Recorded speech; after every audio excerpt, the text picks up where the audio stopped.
자, 오늘 우리가 함께 읽은 본문 말씀은 예수님의 수제자죠. 수제자 베드로가 고넬료라는 사람의 집에서 선포한 아주 귀중하고 소중한 말씀입니다. 어떻게 보면 굉장히 단순한 구조의 설교처럼 보이지만 당시 초기 기독교의 어떤 정체성을 명확하게 밝혀주는 그러한 설교라고 말할 수 있어요.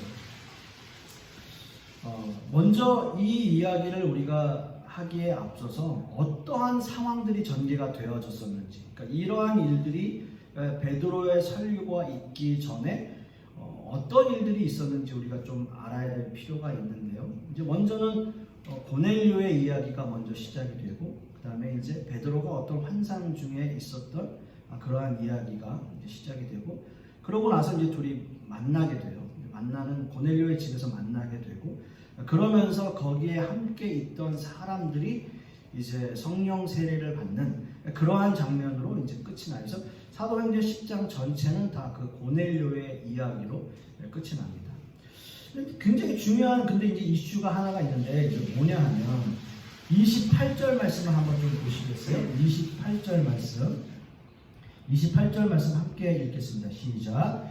이르되 유대인으로서 이방인과 교제하며 가까이 하는 것이 위법인 줄을 너희도 알거니와 하나님께서 내게 지시하사 아무도 속되다 하거나 깨끗하지 않다 하지 말라 하시기로. 이런 말을 해요. 그러니까 뭐냐 하면 그 당시 예루살렘의 교회 수장, 그리고 베드로라고 하면 제가 말씀드렸듯이 예수님의 수제자, 이러한 그 베드로의 행보는 굉장히 중요한 이슈를 항상 가지고 다녔어요. 그러니까 베드로가 어떤 행동을 하거나 어떤 말을 하거나 어떤 설교를 하거나 이런 모든 것들이 그 베드로의 행동에 집중되고 있었어요.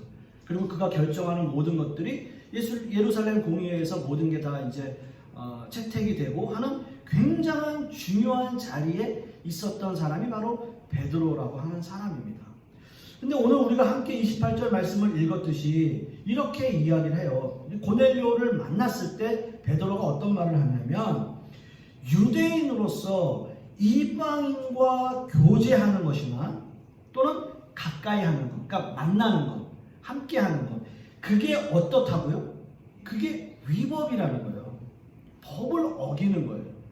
그러니까 유대인들이 이방인들하고 교제하거나 그들과 가까이 하는 것 자체가 위법이에요. 법을 어기는 행동이에요. 그러나 그럼에도 불구하고 너희도 알거니와 하나님께서 내게 지시하사, 하나님께서 베드로에게 지시를 하시는 거예요. 너 요바에서 사람을 보내니까 따라가고 고넬료라고 하는 사람을 만나면 어떻게 해라 라고 하나님께서 이미 지시를 하신 거예요. 그리고 환상도 이미 보여주셨어요. 그러니까 베드로가 거부할 수 없는 상황이 된 거예요. 그게 위법임에도 불구하고. 그래서 저 이 말씀을 묵상하면서 생각하는 게 하나 있어요.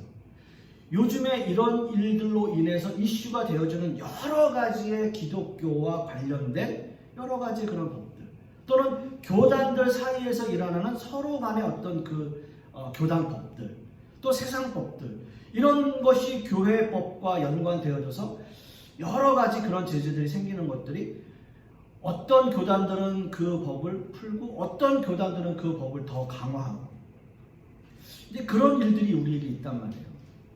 어찌됐든요, 오늘 이 설교에서 핵심을 이해하려고 한다면 베드로가 이 자리에 오게 된 동기, 그것을 우리가 좀 간단히 살펴볼 필요가 있습니다. 왜냐하면 이 설교는 일반 대중들에게 대중을 향한 설교가 아니라 고넬료라는 사람의 집에서 고넬료의 가족들에게 선포한 설교 말씀이기 때문이에요. 자, 고넬료라고 하는 사람은 그 시대에 계급으로 따진다면 육군 한 중대장. 그러니까 한 100명 정도의 병사를 거느리면 중대장이에요. 제가 저 방위 출신이어가지고 잘 몰라가지고 중대장 맞아요? 네. 맞아요. 그러면 맞아요. 중대장 정도 계급, 그러니까 한 100명의 병사를 거느리는 그 당시에 장교를 백부장. 그럼 한 1000명 거느리면 얼마나 돼? 그건 연대장이에요? 대대장이네요. 대대장? 그럼 그 정도면 1000명이면 천부장. 이렇게 이제 직함을 부르는 거예요. 그러니까 백부장이라고 하는 사람은 말 그대로 100명의 군사를 거느리는 장교. 그러니까 1절에 보면 이달리아라고 되어져 있는데 이제 지금으로 얘기하면 이태리. 그러니까 이탈리안 장교예요. 이태리 장교. 그러니까 로마 장교인 거죠. 장교인 거예요. 그런데 그런 고넬료에게 먼저 하나님께서 환상을 보여주십니다. 그리고 그는 물론 로마인이지만 유대교로 개종한 사람이에요. 그래서 굉장히 신실한 사람이었고 많은 어려운 사람들을 도와주는 그러한 사람이었어요. 그러니까 이방인에도 불구하고 하나님의 사람으로 굉장히 신실한 사람이었다라고 이야기를 합니다. 그에게 하나님의 천사가 요빠에 사람을 보내서 거기에 머물고 있는 베드로를 데려오라라는 환상을 보여주십니다. 그리고 고넬료는 사람을 요빠에 있는 베드로에게 보내요. 그리고 그 비슷한 시각에 베드로에게도 한 환상을 보게 됩니다. 베드로는 그 시간에 기도하려고 이제 옥상 같은 곳에 올라갔다가 배가 고파서 내려왔는데 거기서 환상을 보게 돼요. 참 모르겠어요. 그 성경을 보면 그렇게 해서 환상을 보게 되는데 배가 고파서 당이 떨어져서 어지러웠는지 아무튼 그 배가 고픈 와중에 환상을 보게 되는데 거기에 이제 내 귀퉁이에 끈이 달린 보자기에 온갖 날짐승들, 들짐승들. 그러니까 이거는 뭐냐면 절대 유대인이라면 율법을 지키는 사람이라면 절대 먹어서는 안 되는 말하자면 짐승들 이런 것들을 이야기하는 거죠. 근데 거기서 그 환상 중에 베드로야 잡아먹으라 라는 환상을 보게 됩니다. 당연히 베드로는 기겁을 하겠죠. 어렸을 때부터 율법을 지켜온 베드로는 그런 부정한 짐승을 먹을 수 없었습니다. 그러나 이런 음성이 다시 들려요.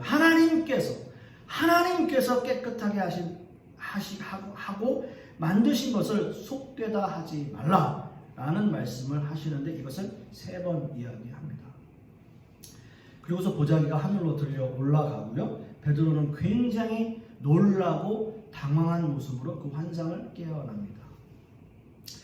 그 순간에 고넬료가 보낸 사람들이 베드로의 집에 들이닥치게 됩니다.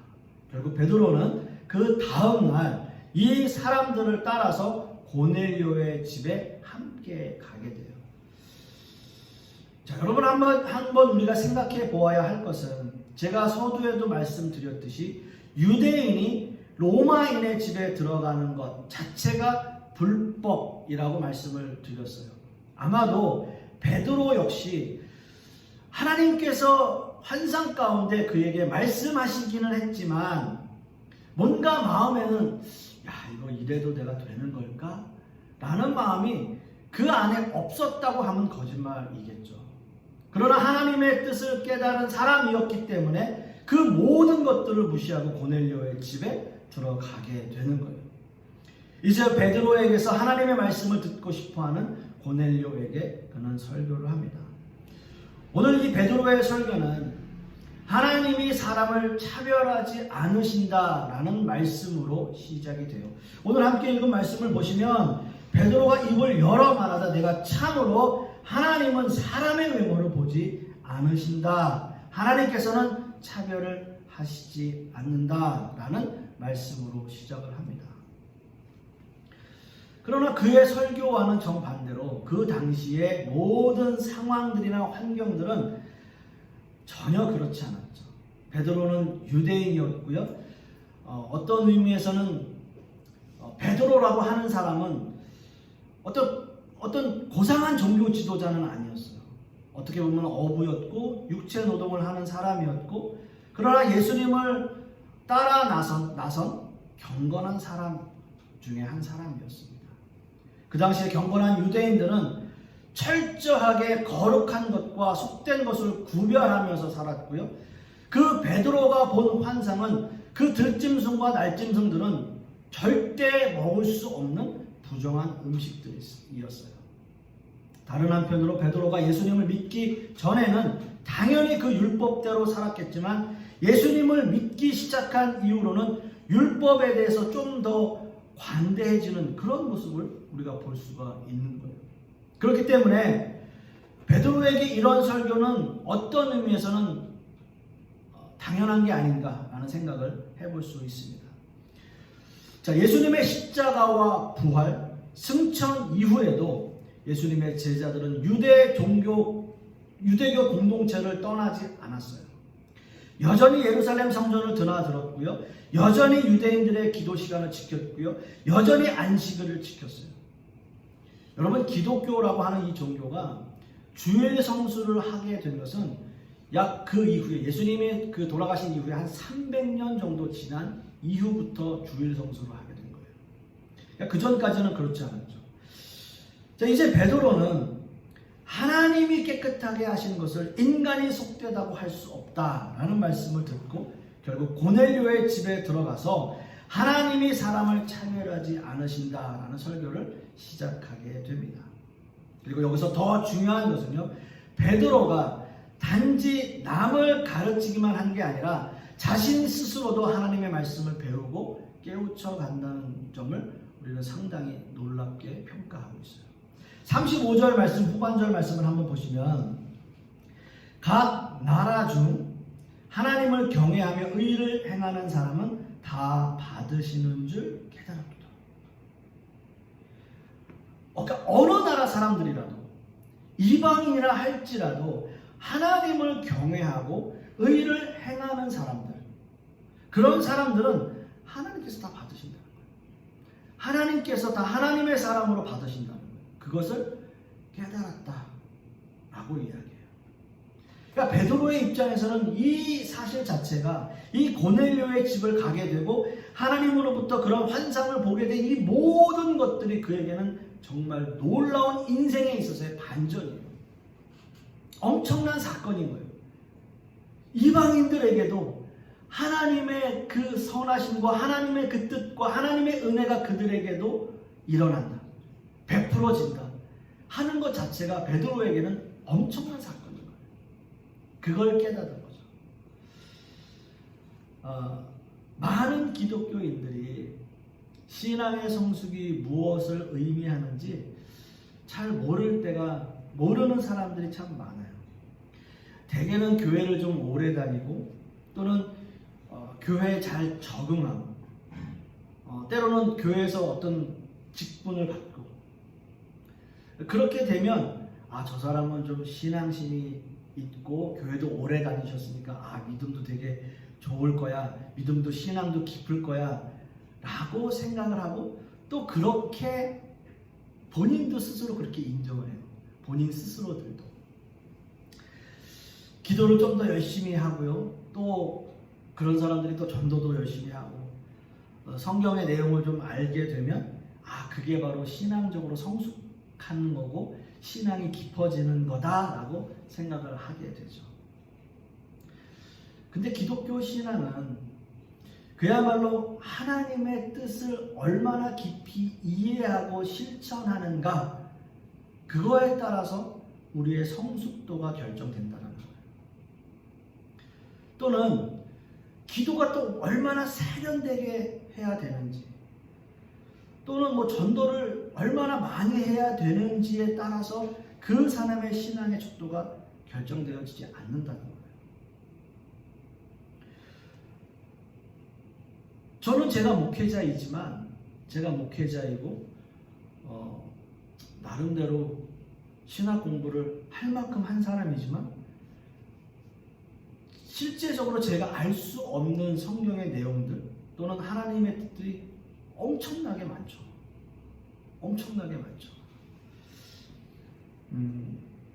한 가지 예를 좀 들어드리면, 제가 미국에서 공부할 때 그 조직신학 교수님이 계셨었어요. 미국 교수님인데 실제적으로 제가 대학원 공부를 했던 그 학교는 영성 쪽으로 굉장히 유명한 학교 중에 하나예요.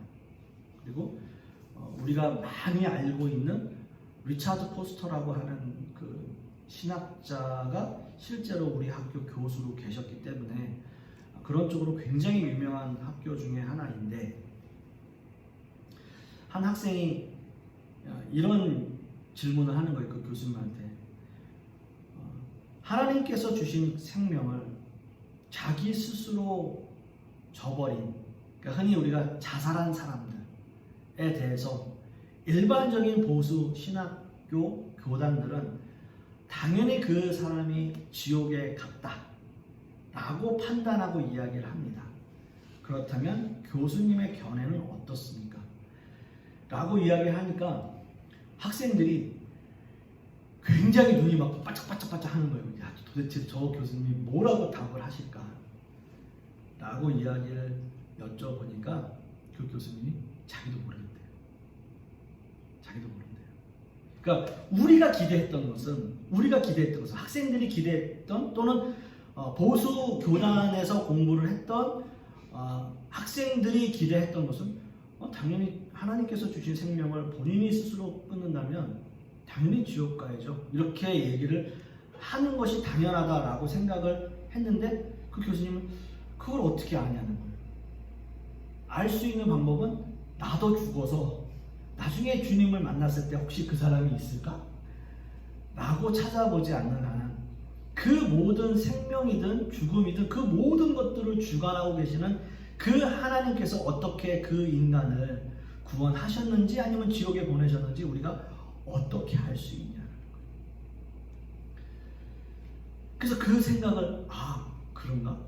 근데 대부분의 이 보수 신학교 교단의 목사님들은, 또는 설교하시는 분들은 구원도 본인들이 선포를 해요. 본인들이 구원도. 예수님 믿으십니까? 아멘. 구원 받았습니다. 이렇게 얘기를 해버려요. 굉장히 잘못된 것 중에 하나예요. 근데 일반적인 사람들은 그렇게 이야기를 한다는 거예요. 자, 베드로 설교 마지막 부분에 이렇게 이야기를 합니다. 우리에게 명하사 백성에게 전도하되 하나님이 살아있는 자와 죽은 자의 재판장으로 정하신 자가 곧 이 사람인 것을 증언하게 하셨고 라는 말을 해요. 하나님께서 모든 재판장에 살아있는 주관자가 되세요. 인간이 주관자가 아니에요. 하나님께서 고넬료에게 구원을 선포하고, 비록 그가 이방인이지만 그의 집에 가서 하나님의 말씀을 선포하라 하면 하는 거예요. 하나님이 그가 선하다고 하시면 선한 거예요. 베드로가 결정할 수 없어요. 베드로가 지금까지 평생 살아왔던 그 율법의 잣대를 그에게 댈 수가 없었던 거예요. 왜요? 하나님께서 그렇게 말씀하시는 거예요. 하나님께서 말씀하시는 게 곧 법이었어요. 베드로의 설교 앞부분에서 언급하고 있듯이 하나님은 겉모습을 보고 사람을 차별하지 않으셨습니다. 그 심판의 기준은 예수님의 가르침에, 그분의 인격에 자기의 삶을 걸어두고 우리가 살았는가 살지 않았는가예요. 제가 좀 전에 말씀을 드렸던 것처럼 우리의 신앙심이 교회를 오래 다녔기 때문에 나는 이만큼 있고 나는 이런 직분을 받았기 때문에 나는 이만한 신앙을 가지고 있다라고 말할 수 없는 거예요. 우리의 삶이 정말 예수 그리스도의 그 인격에 걸맞는 그러한 삶을 걸어두고 살아왔는가. 그게 가장 중요해요. 오늘 베드로는 상당히 어려운 결단을 했을 거예요. 어떻게 보면요, 이 상황을 만약에 그와 함께 있는 사도들, 또는 그와 함께 신앙생활을 하고 있는 유대교인들이 이 모습을 보면 당장 베드로는 지금으로 따지면요, 교회에서 면책을 당할 거예요. 당할 수밖에 없어요. 왜요? 법을 어겼기 때문에. 법을 어겼기 때문에.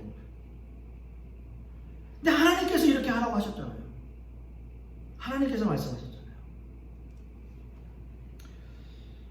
민족적인 면에서나 종교적인 면에서나 도저히 용납하기 어려운 일이었지만 그는 하나님의 가르침에 마음의 문을 열어놓고 놓았기 때문에 이 모든 것들을 받아들일 수 있었고요. 하나님은 그 어떤 것으로도 하나님을 경외하고 하나님의 은혜를 알고 또 하나님의 말씀에 순종하는 사람이라면 그 사람이 이방인이라 할지라도 하나님께서 그의 믿음을 보시고 하나님의 은혜로 하나님의 사람으로 인정하신다는 것. 그것을 오늘 말씀에서 보여주고 있는 겁니다. 기독교는 겉모습으로 사람을 차별하지 않는 종교입니다. 세상은 겉으로 보기에는 매우 그럴듯하게 모든 것들을 포장하고 보여주려고 하고 자기를 드러내려고 하고 하지만 기독교는 그렇지 않아요. 기독교는 그렇지 않아요. 외모로 사람을 취하지 않으신 것처럼 우리 역시도 세상의 편견을 버리고 하나님의 은혜가 무엇인지, 하나님의 사랑이 무엇인지, 또 하나님께서 우리에게 주신 그 말씀대로 우리가 살아가려고 우리의 삶을 노력한다면 하나님의 은혜 가운데 머무는 저와 여러분 되실 수 있으실 겁니다. 그러한 은혜가 저와 여러분에게 있기를 소망합니다. 기도하겠습니다.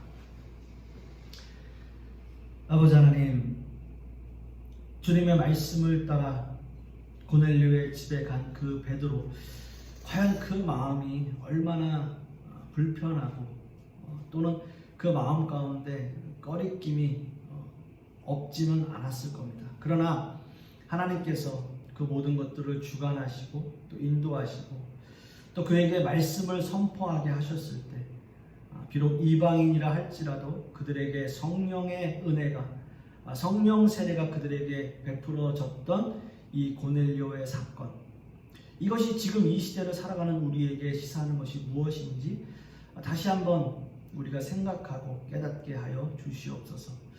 기독교라고 하는 종교가 세상 가운데서 너무나 배타적이고 또는 그들만이, 또 기독교인들만이 똘똘 뭉쳐서 그들을 거부하고 적대시하는 그러한 그 모습들 속에서 과연 하나님께서 원하시는 것은 무엇인지 우리가 다시 한번 생각하고 깨닫는 시간 될 수 있도록 주님께서 역사하여 주시옵소서. 그러나 우리가 가장 중요한 것은 말씀을 순종하고 말씀을 따르고 하나님의 그 말씀의 뜻이 무엇인지 올바로 깨닫고 주님 앞에 서는 것입니다. 그러한 삶을 살 수 있도록 주님께서 역사하시고 인도하여 주시옵소서. 이 모든 말씀 우리 주 예수 그리스도의 이름으로 기도하고, 이제는 우리 주 예수 그리스도의 은혜와 아버지 하나님의 극진하신 사랑과 성령님의 내주 교통하심이 오늘 말씀을 통해서 하나님께서는 사람을 외모로 취하지 아니하시고 그 사람의 의와 그 사람의 그 모든 행실들을 보고 또 하나님께서 선하다고 하시다는 그 말씀의 의미를 우리가 깨닫고 또 그 말씀대로 순종하기를 소망하는 우리 하나님의 백성들 머리 위에, 그 자녀들 위에, 또 그 사업과 직장 위에, 그리고 우리 풍요로운 교회 위에 이제로부터 영원토록 함께 있을지어다. 아멘.